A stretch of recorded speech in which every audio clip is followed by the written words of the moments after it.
sommes tous là, dans la montagne,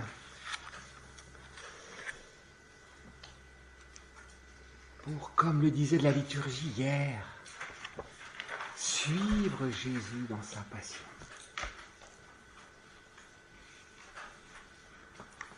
La liturgie des rameaux un peu s'achevait comme cela. Suivons Jésus. Allons à la suite du Christ dans sa passion. Je pense que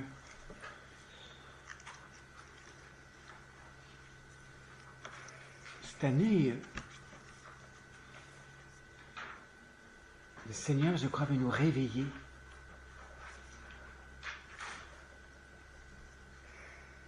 par rapport au mystère de l'Église, sa mission dans le monde, son combat, sa Pâque, sa mort et sa résurrection. Nous voyons bien que nous ne pouvons plus rester un peu, vous savez, extérieurs, un peu observateurs, où chaque année on fait mémoire de cette passion, on sait c'est un événement passé, on peut en être ému.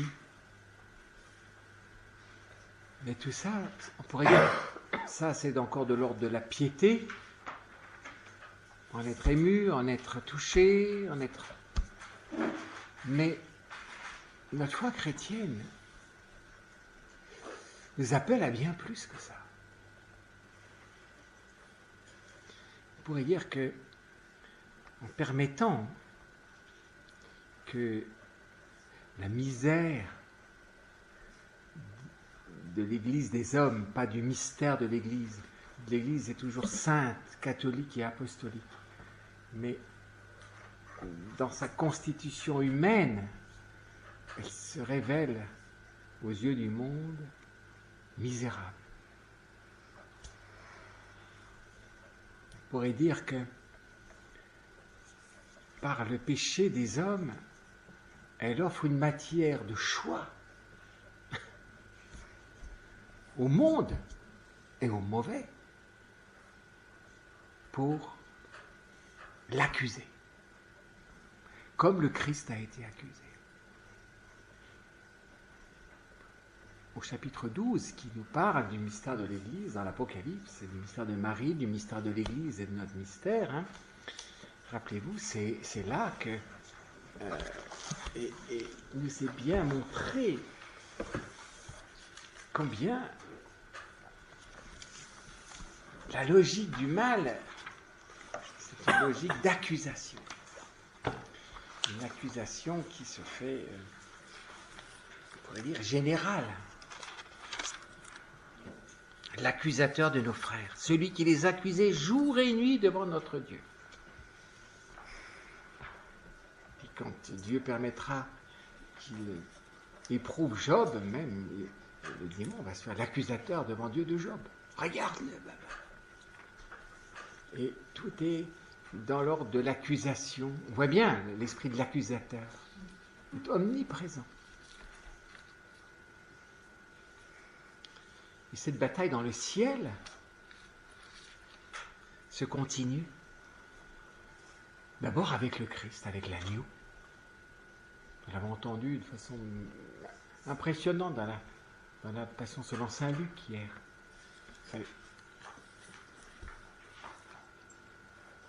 Et là aussi, c'est une analogie, mais dont aujourd'hui dans le monde, dont on perd toute la force, mais c'est l'analogie du mariage, l'analogie de l'époux et de l'épouse. L'Église est l'épouse de l'agneau. Là encore, l'Apocalypse nous le dit. Je vais te montrer la fiancée, l'épouse de l'agneau, qui descend du ciel toute belle, au chapitre 19, 20. Je vais te la montrer. 21 d'ailleurs. Et je vis la cité sainte à Jérusalem, des nouvelles qui descendaient du ciel de chez Dieu, toute belle, comme une jeune mariée parée pour son époux. Donc il y a cette analogie des épousailles. Il faut peut-être cette année vraiment découvrir tout le réalisme.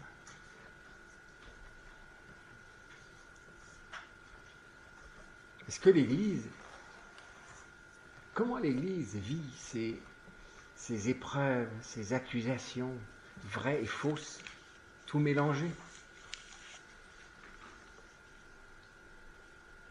Je ne sais pas si vous avez lu l'écrit du pape émérite Benoît XVI, qui analyse à sa manière les causes de l'état actuel, qui permet au monde d'accuser à mort l'Église.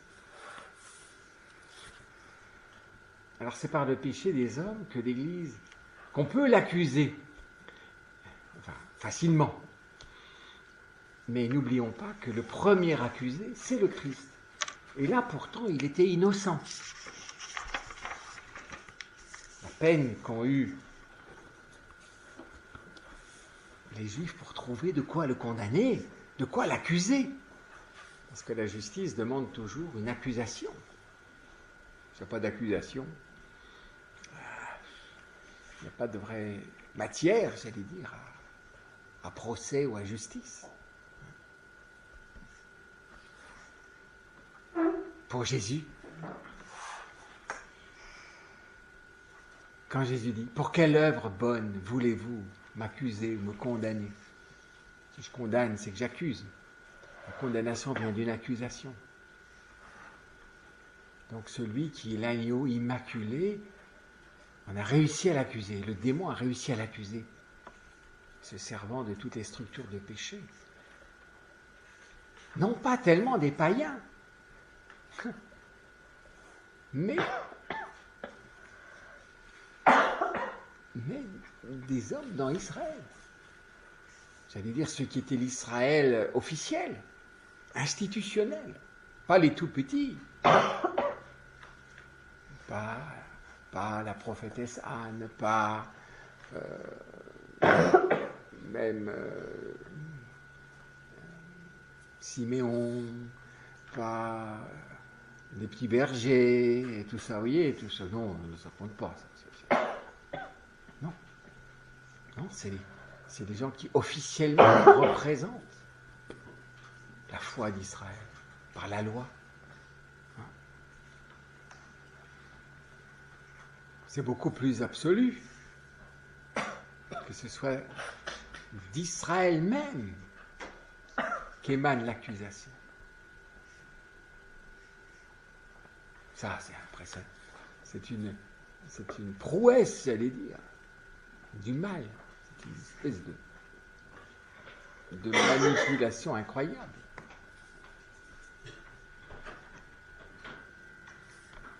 Pour l'Église, l'accusation est plus facile à trouver. Mais le but, c'est pas, dans ces accusations le plus souvent, c'est pas que l'Église se réforme. Le plus souvent, c'est pas que l'Église devienne toute belle, qu'elle descende du ciel. Donc, que ce qu'elle vit, que ce qu'elle est, vienne de Dieu, de la grâce. C'est pas de stratégie humaine, d'un messianisme temporel, d'intérêt, que sais-je. Qu'elle descende du ciel. C'est-à-dire qu'elle soit sous le souffle de l'Esprit Saint. Qu'elle fasse ce que Dieu veut.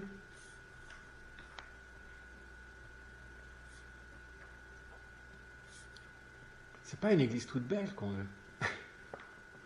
C'est disqualifier l'église. Comme on a voulu disqualifier le Christ. Il est blasphémateur.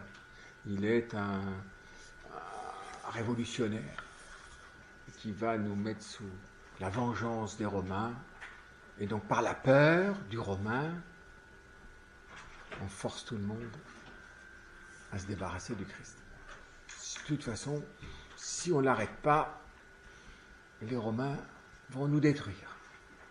donc notre intérêt et donc qu'ils disparaissent. Vous voyez? Alors, parce qu'il y a deux choses dans ce que vit l'Église. Dans l'accusation, il y a de la vraie matière qui n'existait pas chez le Christ parce que nous sommes pécheurs. Et que c'est facile d'accuser l'Église par les hommes. Mais est-ce qu'on vise les hommes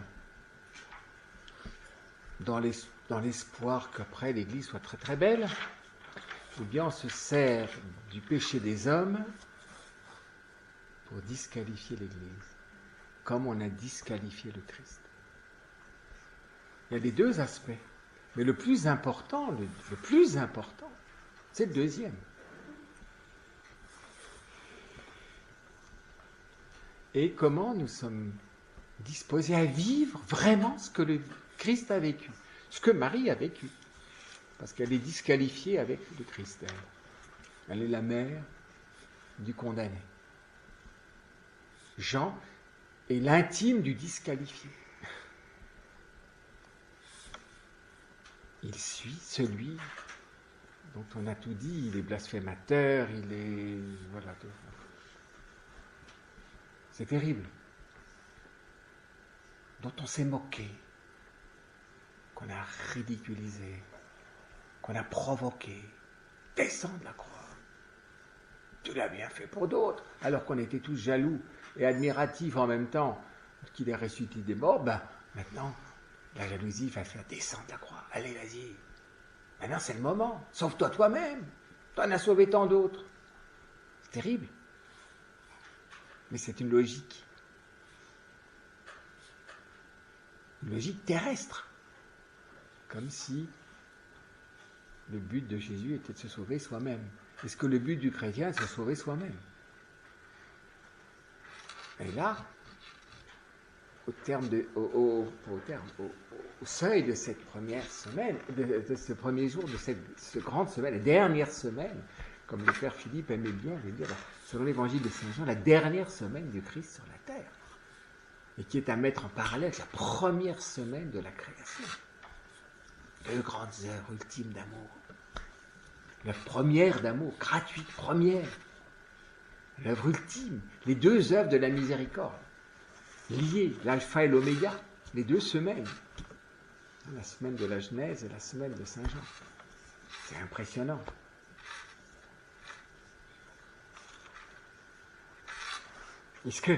Comment nous voyons notre vie de chrétien?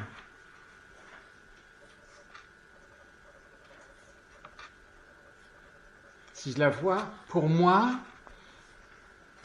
je vais me sortir, on pourrait dire, de ce groupe qui est malmené par le monde et dont le monde se sert de réalités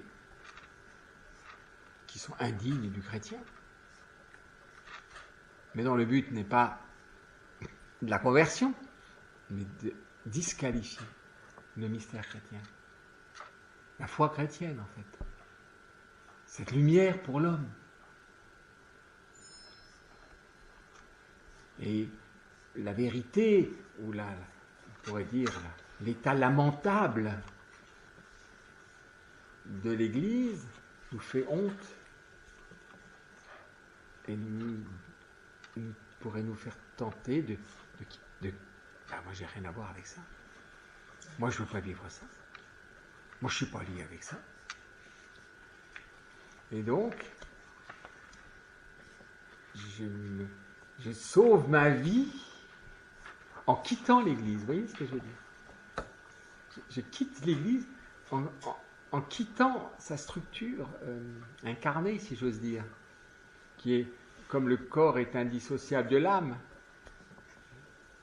L'âme de l'Église, c'est l'Esprit Saint. Alors, elle est immaculée. Le corps de l'Église, il n'est pas tout à fait le corps du Christ. Il n'est pas vraiment le corps d'une épouse. Parce que, comme le dit souvent le pape François, la mondanité l'a contaminé et envahi. Parce que le diable, il est terrible. Il vous contamine et il vous dit, regarde, mais tu vois bien, ce que dit le pape émérite depuis 60 ans, de ce que je dis depuis très longtemps d'ailleurs, quand on voit l'insignifiance de la foi qui est transmise, elle est devenue insignifiante la foi, elle est harmonie avec comme je le sens, comme je le comprends. Je la réduis à une mesure humaine. Donc une foi réduite à une mesure humaine, c'est plus la foi. L'Église sans la foi, elle est morte. Parce que c'est l'Église de la foi. Là où il n'y a pas la foi, il n'y a pas l'Église. C'est, bien sûr, du côté de l'institution, c'est l'Église. Mais du côté du mystère, c'est pas l'Église. Là où il n'y a pas la foi, il n'y a pas l'Église. Mais du côté de l'institution, c'est une Église malade.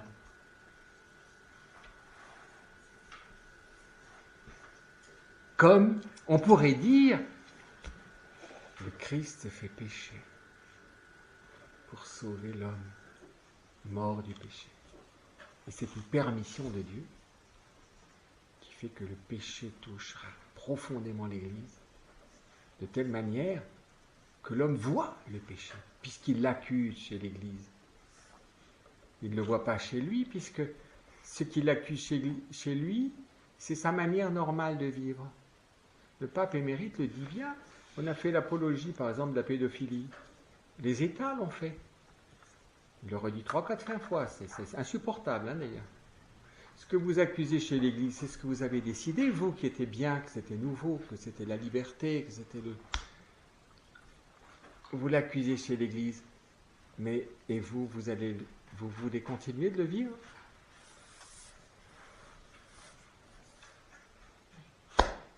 Ce qui fait que l'Église va devenir le miroir du péché du monde. En devenant le miroir du péché du monde,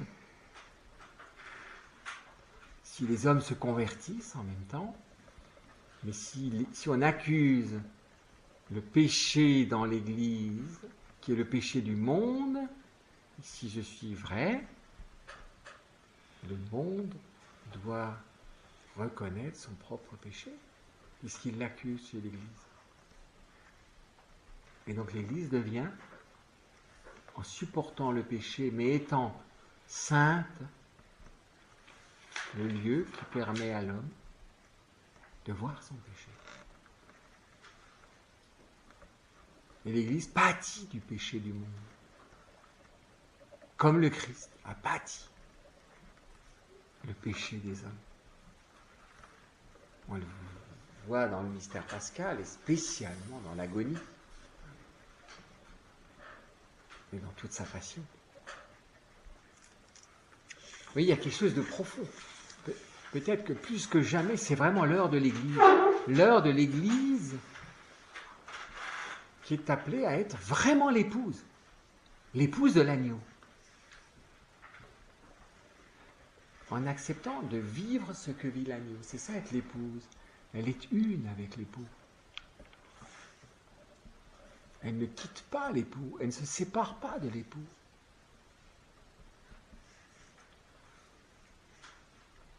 Elle n'avait pas réalisé qu'elle était appelée si vite, si rapidement, en s'étant fait rouler par le monde.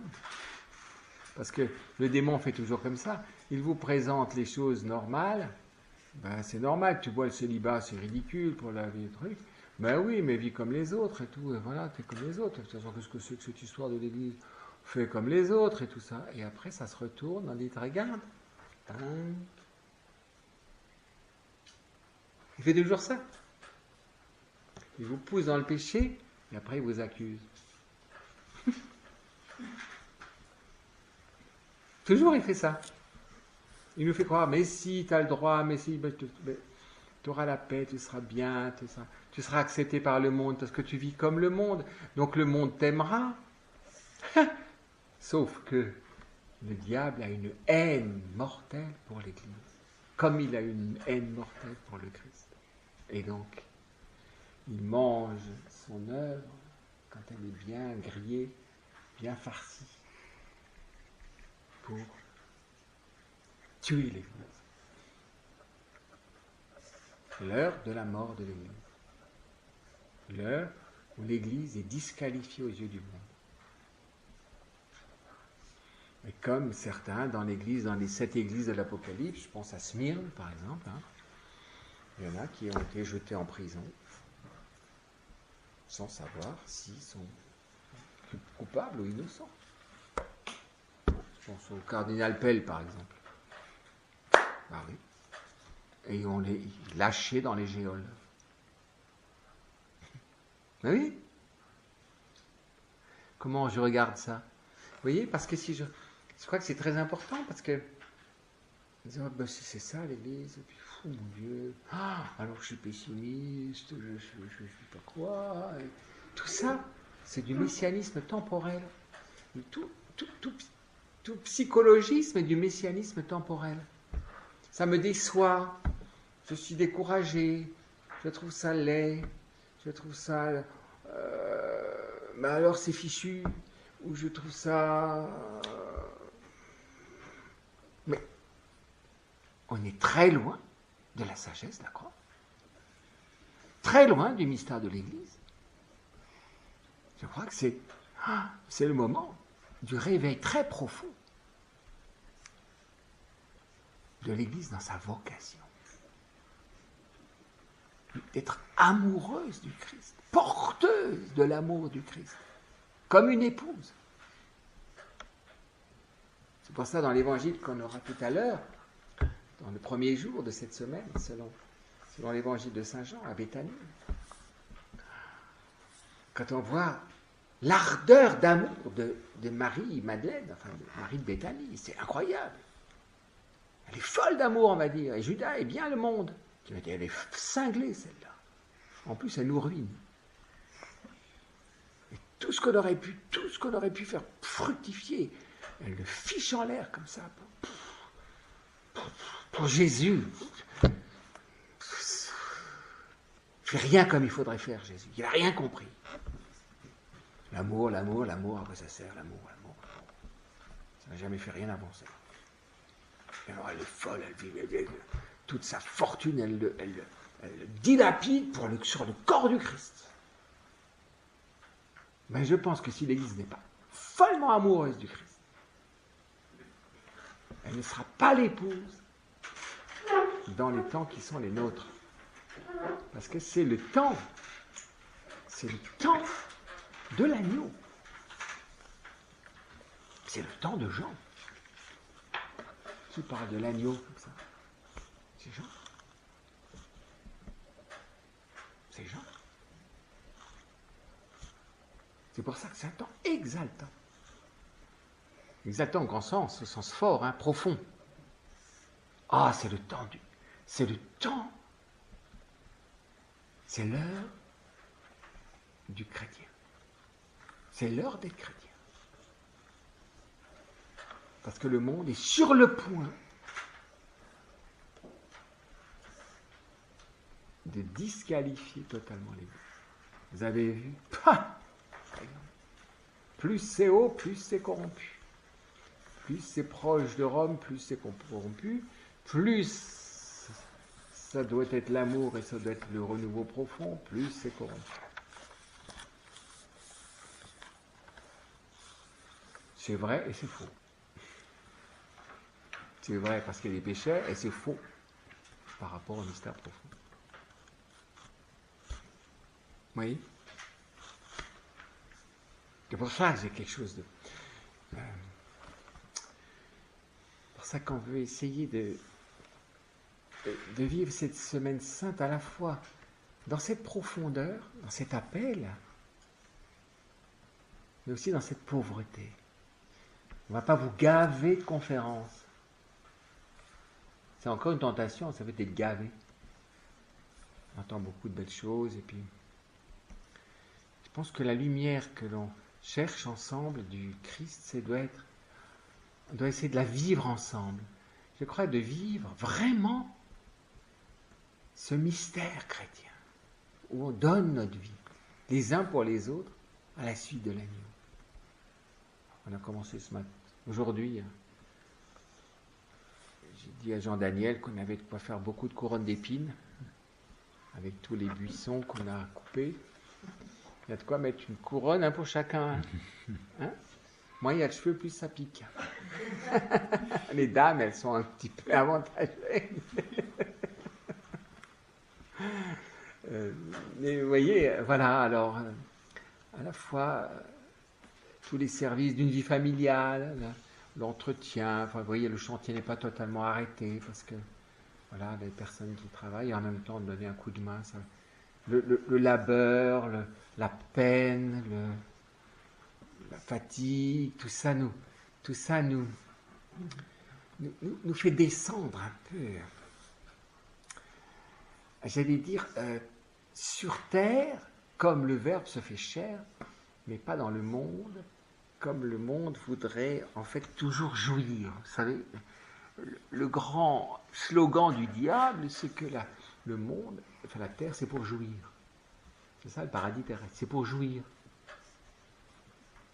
Tout le temps, il veut nous faire jouir. Si on veut jouir, eh ben, ça tue l'amour. Ça tue le travail. Ça tue tout. Ça pourrit tout. C'était 68, comme dit notre pape émérite. Ah, c'est l'apologie de la belle révolution de 68. Elle n'a fait aucun, je crois pas vraiment de mort physique directe, mais elle a tué les cœurs. Elle a tué les cœurs intérieurement. Elle a fait des morts vivants. La première révolution, elle avait fait beaucoup de cadavres. Mais là, ce qui est terrible, c'est des cadavres ambulants. Des cadavres qui corrompent les autres. Vous savez, ça se corrompt les uns les autres. La liberté sexuelle a été la pire contagion de la pourriture. Les hommes se contaminent les uns les autres. Le sida n'en est que l'emblématique.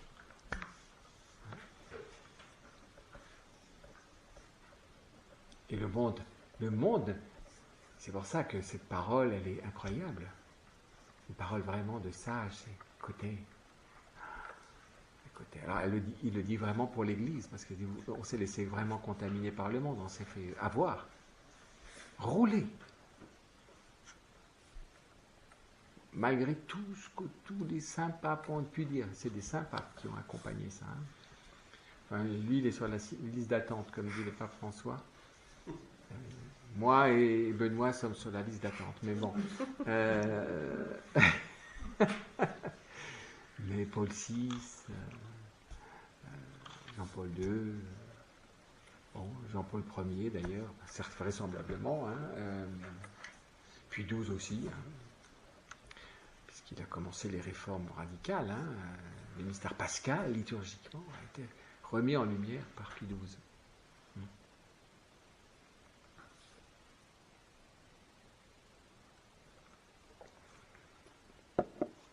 Et donc, qu'il y ait une incarnation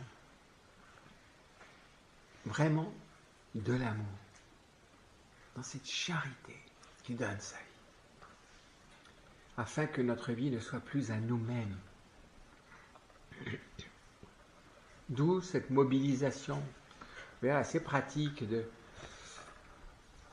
des services fraternels, peut-être même ceux qui peuvent, ceux qui le veulent, un petit coup de main au chantier ou je ne sais pas quoi, mais vraiment dans ce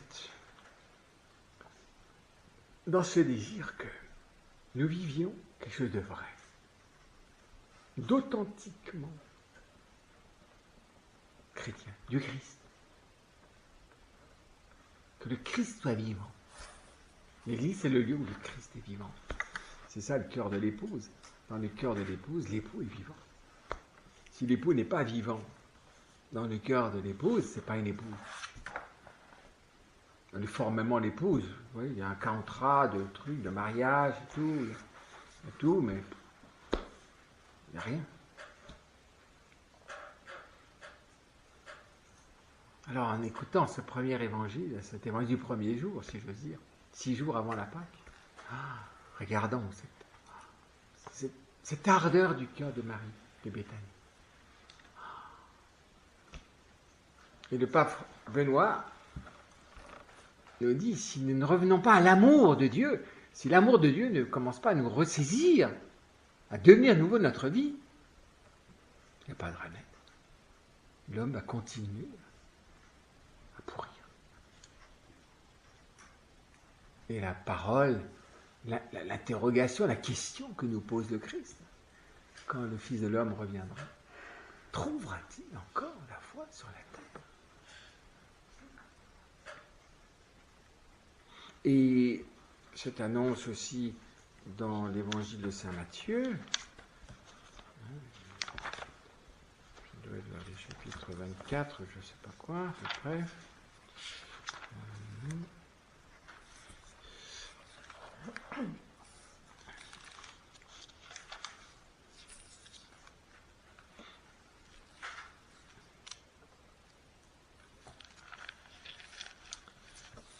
Ce refroidissement,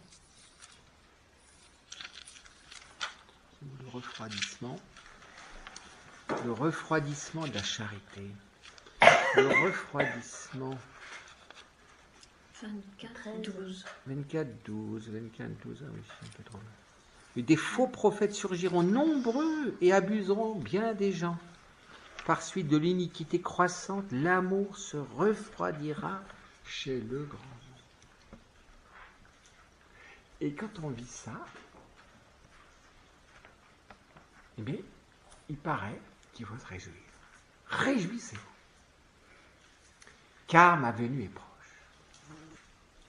Et le propre d'une épouse, c'est de dire à l'époux, viens. Le père Marie-Dominique avait ça profondément dans le cœur.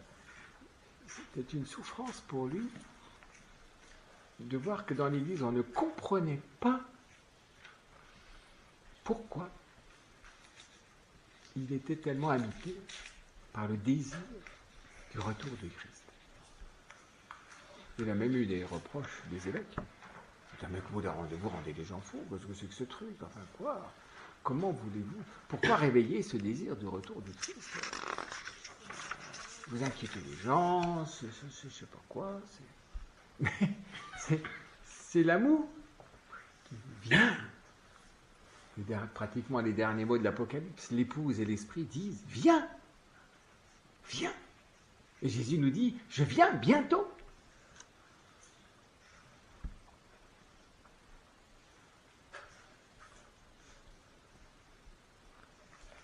Et quand ceux qui disent « C'est moi le Christ, c'est moi le Christ, c'est moi ton avenir, c'est moi la solution de ta vie, c'est moi qui va t'arranger de choses ». Toutes les lois que fait le monde, c'est ça. C'est des faux Christ. Toujours du messianisme temporel, toujours. Et ceci jusque dans l'Église.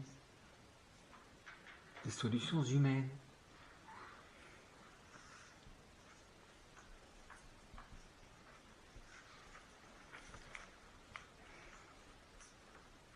Et ce sont les douleurs d'enfantement. C'est ce qui attend nécessairement une épouse aimante. Parce qu'une épouse aimante est une mère.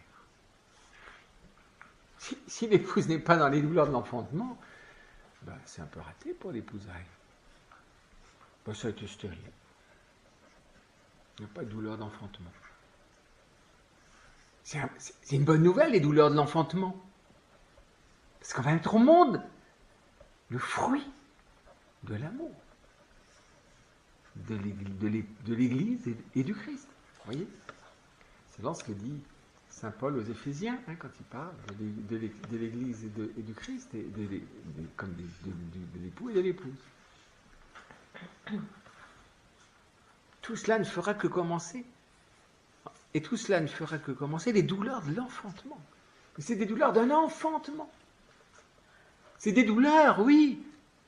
C'est douloureux. Mais si je dis toujours non à la souffrance, il ne se passera rien. Je fuirai. Je chercherai autre chose. Vous voyez?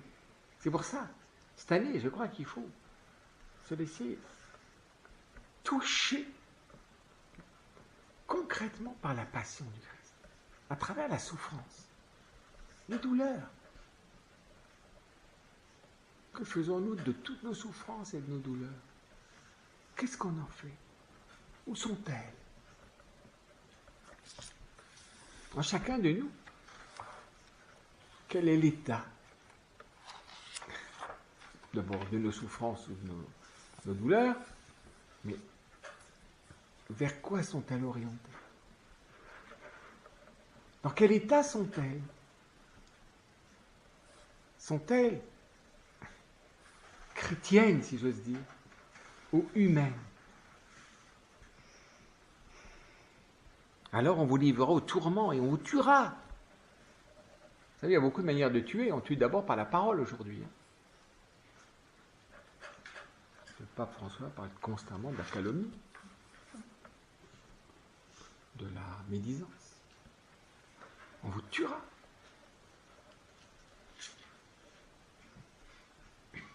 Vous serez haïs de toutes les nations à cause de mon nom. C'est vrai, hein, certains prêtres disent ça. Hein, c'est vrai, on leur crache à la figure maintenant. Sale pédophile ou sale pédé, sale je sais pas quoi, tout ça. L'Église, elle est... Oui.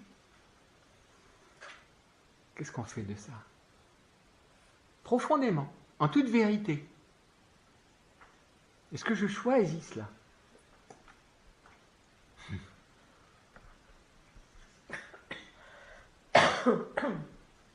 Est-ce que j'essaie de m'en sortir? Est-ce que j'essaie d'être réhabilité? Est-ce que j'essaie d'être bien vu? Est-ce que j'essaie d'être félicité? Quoi? Ben oui. Et alors, beaucoup succomberont. Succomber, c'est quoi? Pas supporter ça. C'est-à-dire renier la foi.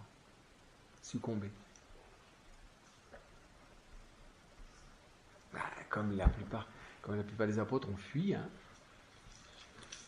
Comme dans le chapitre 6 dans Saint Jean, quand l'appel à l'amour a été trop fort, quand Jésus a dit ben, ce pain et cette boisson, c'est ma chair et mon sang. Oh, ben, qui peut entendre cette parole? Non, non. Ah non, non, je ne veux pas être engagé à ce point. Ah non, moi je ne suis pas prêt à être engagé à ce point. Je ne vais pas engager ma vie quand même jusqu'à la mort. Enfin, ma vie, c'est quand même ma vie, non? Je ne vais quand même pas l'engager jusqu'à la mort pour des histoires de religion. Hein? Ça veut dire, est-ce que ma vocation chrétienne, c'est bien ma vocation de vie, ou bien c'est un à côté, vous voyez, voilà, c'est mon appartenance religieuse, que je vais suivre plus ou moins conditionnellement selon ce qui va se passer ici. Voilà. Vous voyez, hein? Ben oui, mais vous voyez, c'est pour ça que c'est un temps de grande grâce. Et pour ça, il faut beaucoup d'amour. Ce que dit Benoît XVI. Il faut retrouver l'amour de Dieu. C'est l'amour de Dieu qui donne à l'homme d'être debout et vivant. Sinon, c'est bassement ses intérêts. Et alors, devient l'iniquité généralisée. Et alors, beaucoup succomberont. Ce seront des trahisons et des haines intestines. Intestines, c'est-à-dire dedans. Dedans. Dans l'Église. Entre chrétiens. Et l'autre, il a mal aux côtes, hein, tellement il rit. Hein. Des faux prophètes surgiront nombreux et abuseront bien des gens. Les faux prophètes, c'est toujours ceux qui ont annoncé des temps merveilleux. Hein, du temps de Jérémie, par exemple, pour le royaume de... Voilà. Pour l'exil, hein, c'est des prophètes qui ont prophétisé dans l'exil. Ah, tout ira bien, tout terminera bien. Mais non, il n'y aura pas d'exil. Mais non, tout ce sera bien. Les faux prophètes, tout ça. Caresser les gens dans le sens du poil. Leur faire plaisir.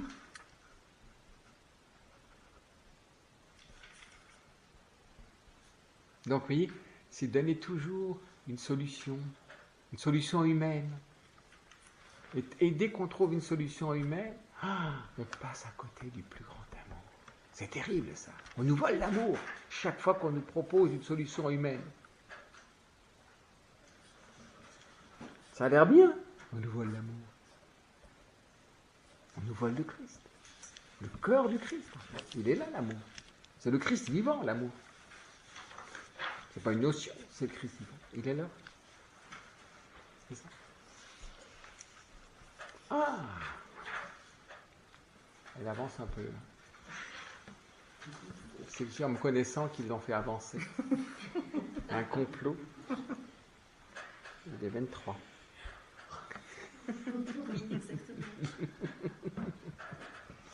Des faux prophètes. Par suite de l'iniquité croissante, regardez, c'est très intéressant, hein, c'est exactement. L'iniquité croissante, qu'est-ce que ça fait? Refroidit l'amour. Il ne peut pas y avoir de véritable amour et l'iniquité. Il ne peut pas y avoir de véritable amour et mensonge. Il ne peut pas y avoir de véritable amour et intérêt. Il ne peut pas y avoir de véritable amour et jalousie. Il ne peut pas y avoir de véritable amour et calomnie. Il ne peut pas y avoir de... Tout de suite, ça refroidit. Hein, c'est ce que disait, voilà, Sainte Brigitte ou Mechtild ou je ne sais pas qui. Enfin, ces mystiques-là, qui ont eu des visites de Saint Jean, qui ont interrogé Jean. Pourquoi tu n'as pas dit ce que tu as écouté? Pourquoi tu n'as pas parlé plus de ce que tu as entendu sur la poitrine de Jésus? Ah, je réservais ça pour les temps où l'amour se refroidissant dans le monde, il y aurait besoin d'une plus grande lumière sur le cœur du Christ. Ouais. Et donc, à ces périodes-là, une Sainte Hildegarde, par exemple, une Catherine de Sienne, une Marthe Robin, enfin, vous voyez, maintenant, un Padre Pio, vous voyez, tout ça, ouais, ces secrets-là. Pour le temps où l'amour se refroidirait. Et il se refroidit depuis un certain temps, hein, depuis des siècles. Hein. Mais le refroidissement, plus l'homme s'autonomise et devient maître de lui-même, faussement maître, c'est l'iniquité. Et généralisée, c'est-à-dire que la question même de la dépendance à Dieu, de l'existence même de Dieu, et en passant par les mêmes de la foi, c'est l'iniquité généralisée. L'homme libéré de Dieu, comme au temps du déluge, chapitre 5 de la Genèse, comme au temps du déluge. L'amour se refroidira chez le grand nombre. Chez nous en Europe, on le voit très nettement.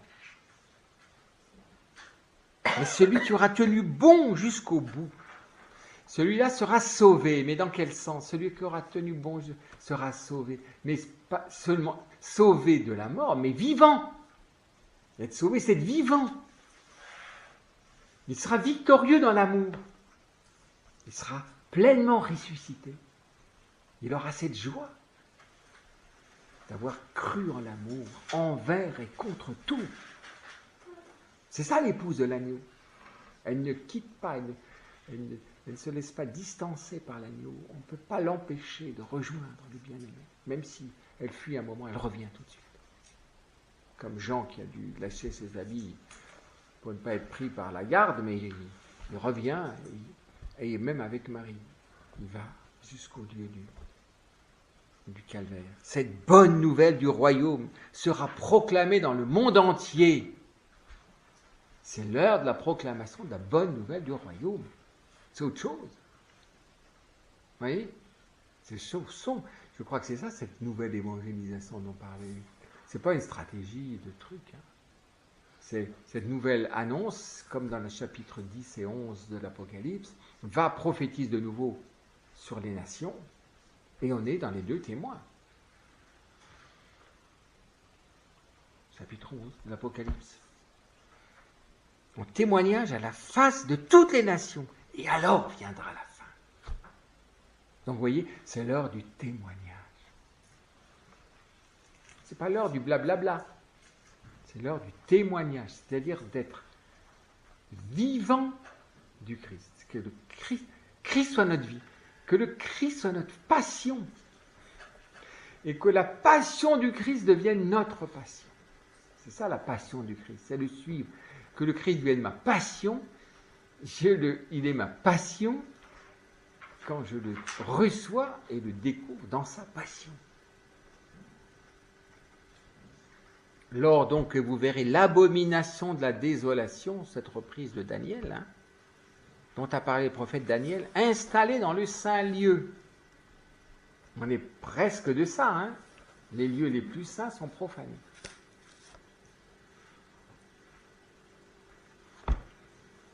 Alors que ceux qui seront en Judée s'enfuient dans les montagnes, ça ne se trouve pas dans les villes.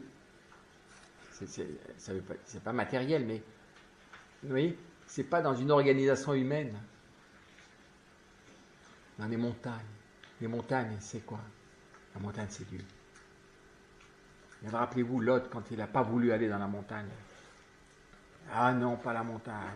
Soar. Alors, il a demandé une petite ville, toute petite ville, mais surtout pas la montagne. Mais vous avez osé venir à la montagne. Mais c'est pour quelque chose de profond et d'ultime. C'est vraiment... faut que l'Église se forge dans notre cœur. L'Église ultime, l'Église de la croix. C'est l'Église. C'est Marie. Elle est Marie de la croix.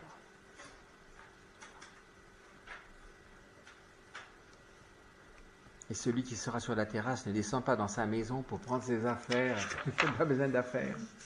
On voit bien, et que celui qui sera au champ ne retourne pas en arrière pour prendre son manteau. Malheur à celles qui seront saintes, celles qui allaiteront, ça veut dire que ce sera un lieu où la vulnérabilité sera méprisée, fera de moi quelqu'un de livré à cette violence, voyez. Ça c'est au niveau humain, mais au fond, bienheureux, celui qui sera enceinte et qui allaitera. Parce qu'il n'est pas dans une position de force. Mais l'Église, en fait, elle est toujours enceinte et elle allaite. Et elle allaite tout en étant enceinte. Il n'y a pas de régulation des naissances pour elle. Ta descendance sera plus nombreuse que les étoiles du ciel et le sable de la mer. Alors il y aura une grande tribulation, telle qu'il n'y en a pas eu depuis le commencement du monde jusqu'à ce jour, et qu'il n'y en aura jamais plus, que la croix du Christ a manifesté, selon saint Matthieu. Quand le Christ meurt, il y a des ébranlements cosmiques, c'est incroyable. Grand tremblement de terre. Et si ces jours-là n'avaient pas été abrégés, nul n'aurait eu la vie sauve. C'est-à-dire, nul ne croirait jusqu'au bout. La vie, c'est croire. C'est croire. Mais à cause des élus, qu'est-ce que c'est les élus? C'est ça justement. Les élus, c'est ceux qui disent oui à l'appel. Être élu, c'est dire oui à l'appel. C'est le petit reste. C'est ce sacerdoce royal vivant. C'est, je crois, ce que l'Apocalypse appelle la descendance de la femme. Donc, c'est les enfants de Marie. Ils seront abrégés ces jours-là. Donc, la prière et le don de notre vie fait partie de cette grande purification et de ces grands accouchements pour arracher l'homme au monde. Alors que le monde a presque gagné, jusque dans l'Église, parce que c'est dans l'Église qu'il faut qu'il gagne, le monde. C'est là qu'il veut gagner. Et une fois qu'il a gagné dans l'Église, accuser l'Église. Et la détruire. C'est toujours comme ça. Alors si quelqu'un vous dit, voici le Christ est ici, ou bien il est là, comme une solution temporelle, non, n'en croyez rien. Il surgira en effet des faux Christ et des faux prophètes qui prodigueront de grands signes et prodiges, au point d'abuser, s'il était possible, même les élus. Voici que je vous ai prêt.